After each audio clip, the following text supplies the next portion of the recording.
Assalamualaikum warahmatullahi wabarakatuh.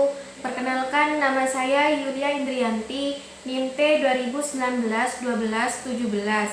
Di sini saya akan menjelaskan tentang sistematika proposal PTK bab 3, yaitu poin pertama, pendekatan dan jenis penelitian.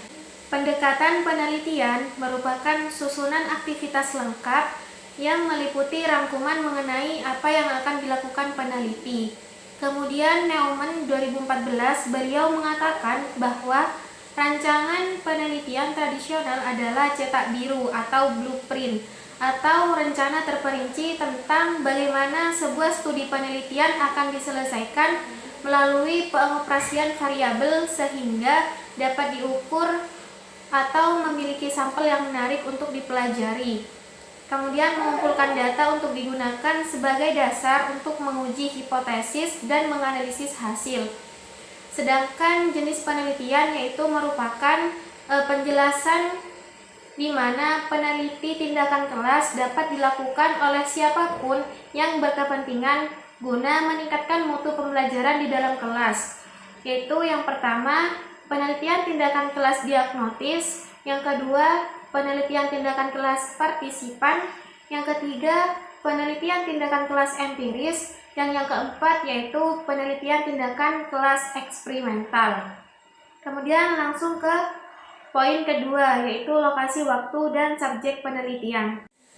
Pada poin kedua ini menjelaskan tentang tempat dan waktu pelaksanaan tindakan kelas dilakukan serta subjek penelitian PTK yang akan dilakukan. Contohnya, yang pertama lokasi. Lokasi ini merupakan penelitian tindakan kelas itu dilaksanakan di mana? Misal di SDN Panca Agra 1, Kecamatan Mertuyondan. Poin selanjutnya yaitu waktu. Waktu ini merupakan kapan pelaksanaan tindakan kelas itu dilaksanakan. Misalkan peneliti ini akan dilaksanakan pada awal tahun ajaran baru 2010-2011 yaitu bulan Juli sampai dengan November 2010. Poin selanjutnya yaitu subjek penelitian. Pada subjek penelitian PTK ini dilaksanakan di kelas mana dan berapa siswa yang menjadi sasaran PTK, termasuk berapa siswa laki-laki dan berapa siswa perempuan. Misalkan contohnya, dalam PTK ini yang menjadi subjek penelitian adalah siswa kelas 6 yang terdiri dari 39 siswa dengan komposisi perempuan 20 dan siswa laki-laki 19. Cukup sekian dari saya, penjelasan selanjutnya akan dijelaskan oleh rekan saya. Assalamualaikum warahmatullahi wabarakatuh. Nama saya Desi Dwinilam Ramadhani, NIM T 2019-12-05. Saya akan memaparkan mengenai prosedur penelitian. Prosedur penelitian adalah langkah-langkah yang dipakai untuk memperoleh informasi pokok guna menjawab pertanyaan-pertanyaan yang diajukan dalam penelitian agar sampai pada hasil yang diharapkan sesuai dengan prosedur penelitian, sehingga dalam mengambil kesimpulan tidak diragukan lagi. Tahapan dalam prosedur penelitian ada 4. Yang pertama, tahapan perencanaan tindakan, yang kedua pelaksanaan tindakan, yang ketiga observasi dan interpretasi, dan yang keempat adalah analisis dan refleksi. Contoh prosedur penelitian.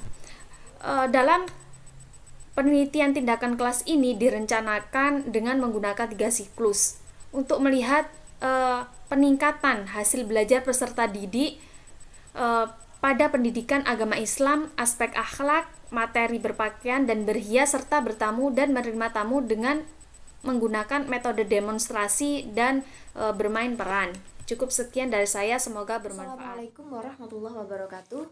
Nama saya Etisha Indah Rosa, NIM T 2019-1233. Di sini saya akan menjelaskan tentang pelaksanaan siklus penelitian.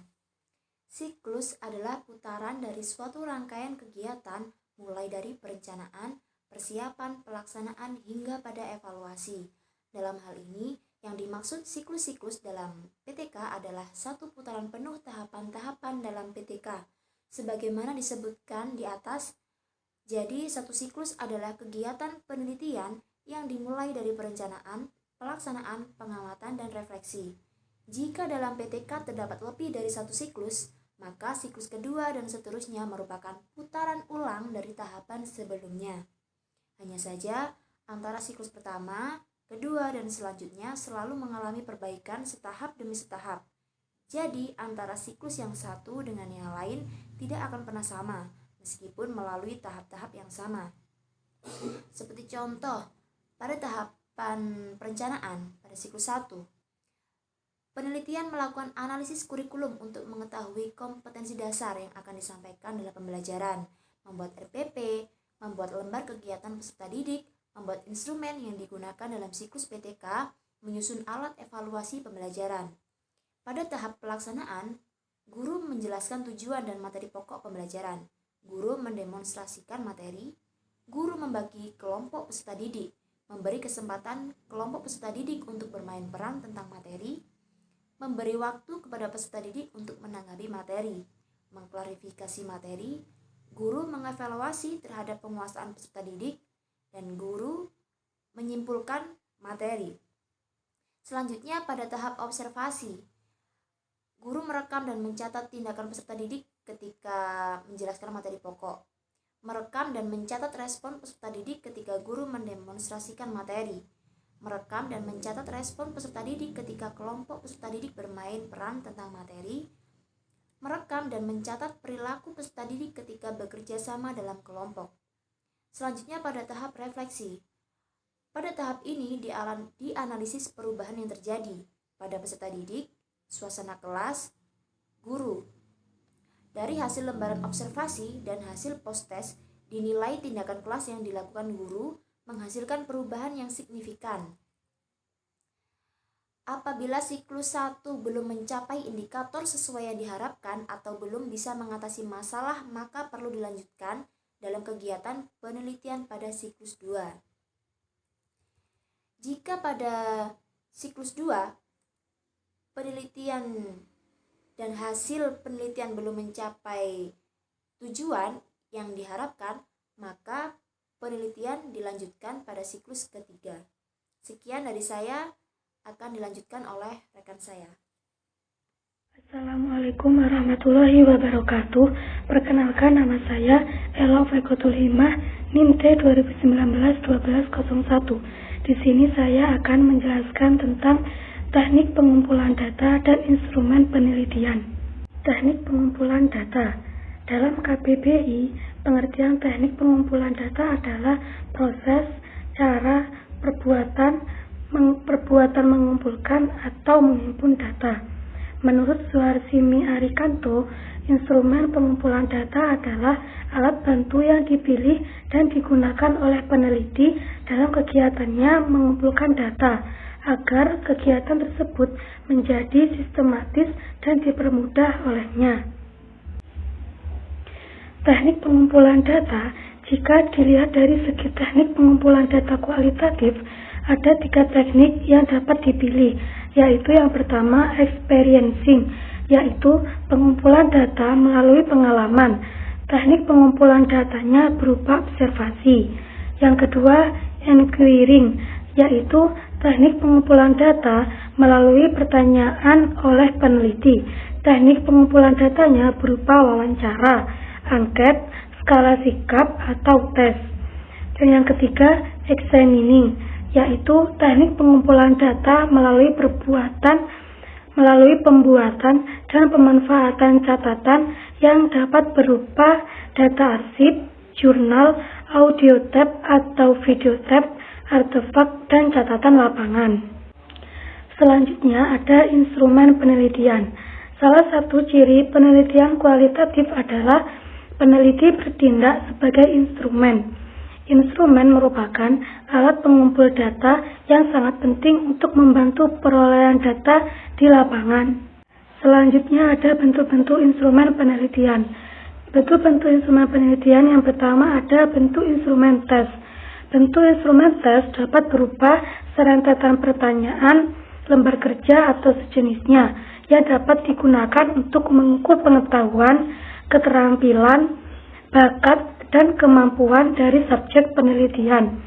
Bentuk instrumen yang kedua adalah bentuk instrumen interview atau wawancara. Suatu bentuk dialog yang dilakukan peneliti untuk memperoleh suatu data yang akan diteliti. Yang ketiga ada bentuk instrumen observasi. Bentuk instrumen observasi yang digunakan dalam observasi dapat berupa pedoman pengamatan, tes, kuesioner, rekaman gambar, dan rekaman suara. Instrumen observasi digunakan dalam sebuah penelitian sebagai pelengkap dari teknik wawancara yang telah dilakukan. Dan yang keempat, instrumen dokumentasi. Instrumen dokumentasi ini digunakan untuk mencari bukti sejarah, landasan hukum berupa buku-buku, majalah, dokumen, peraturan-peraturan, notulen, rapat, catatan harian, bahkan benda-benda bersejarah seperti prasasti dan artefak. Dokumentasi ini sebagai penyempurna dari data wawancara dan observasi yang telah dilakukan oleh peneliti. Assalamualaikum warahmatullahi wabarakatuh. Di sini saya Muhammad Hussein NIM T2019-1203 akan membawakan materi yaitu teknis analisis data dan juga keabsahan data. Baik, langsung saja ke materinya ya. Di sini saya akan menerangkan tentang teknis analisis data. Teknis analisis data yaitu ada dua, yaitu pendekatan kuantitatif dan pendekatan kualitatif. Yang pertama, pendekatan kuantitatif. Pendekatan kuantitatif sendiri yaitu prosedur kerja suatu penelitian ilmiah memadukan dua logika, deduktif dan juga induktif. Logika deduktif berkaitan dengan proses merumuskan hipotesis berdasarkan kerangka berpikir tertentu sebagai hasil dari sintesis sejumlah konsep dan teori yang relevan. Yang kedua yaitu pendekatan kualitatif. Mutu penelitian kualitatif sangat tergantung pada kemampuan peneliti di dalam menggali dan mengumpulkan secara terus-menerus dan mendalami data yang terus mengalir sampai tidak ditemukan lagi informasi baru atau datanya sudah jenuh. Yang kedua yaitu keabsahan data. Keabsahan data sendiri yaitu mencakup tentang kredibilitas, transferabilitas, dependabilitas dan konformabilitas. Ya, langsung saja. Kredibilitas yaitu internality, yaitu mengetahui kredibilitas atau keabsahan internal merupakan proses yang dilakukan untuk mengecek keabsahan atas hasil penelitian. Transferabilitas ya, itu sendiri yaitu berkaitan dengan kualitas pemahaman terkait konteks dan fokus penelitian sehingga hasil penelitian akan dapat diaplikasikan oleh pengguna. Yang terakhir, dependabilitas dan konformabilitas. Dependabilitas dan konformabilitas yaitu dilakukan dengan cara berkomunikasi dengan pembimbing dan dengan pakar lain yang ahli dalam bidangnya. Begitu. Sekian dari saya. Wassalamualaikum warahmatullahi wabarakatuh.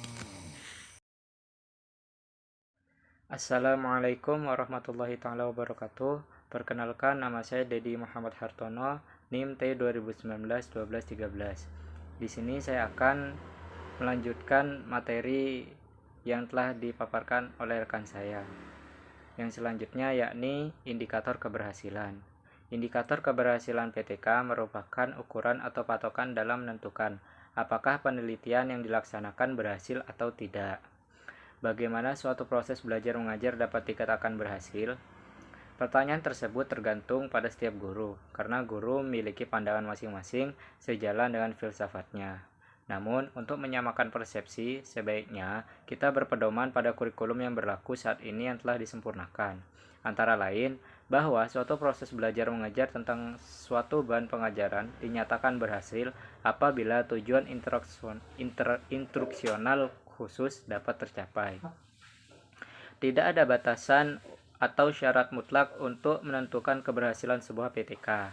Namun, guru dapat menentukan indikator keberhasilannya melalui skor atau nilai yang harus dicapai. Penentuan skor atau persentase disesuaikan dengan kemampuan dan kondisi subjek penelitian. Guru juga dapat memakai kriteria ketuntasan minimum atau KKM sebagai acuan dalam indikator keberhasilan PTK. Guru bisa menggunakan salah satu atau menggabungkan beberapa indikator keberhasilan selaras dengan keadaan subjek penelitian. Yang selanjutnya ini tim peneliti. Penelitian tindakan kelas atau PTK dirancang dan dilaksanakan oleh suatu tim yang biasanya terdiri atas guru, kepala sekolah, dosen LPTK, dan orang lain yang terlibat dalam tim peneliti. Di sini, guru hanya berperan sebagai anggota tim peneliti yang berfungsi melaksanakan tindakan seperti yang dirancang oleh tim peneliti.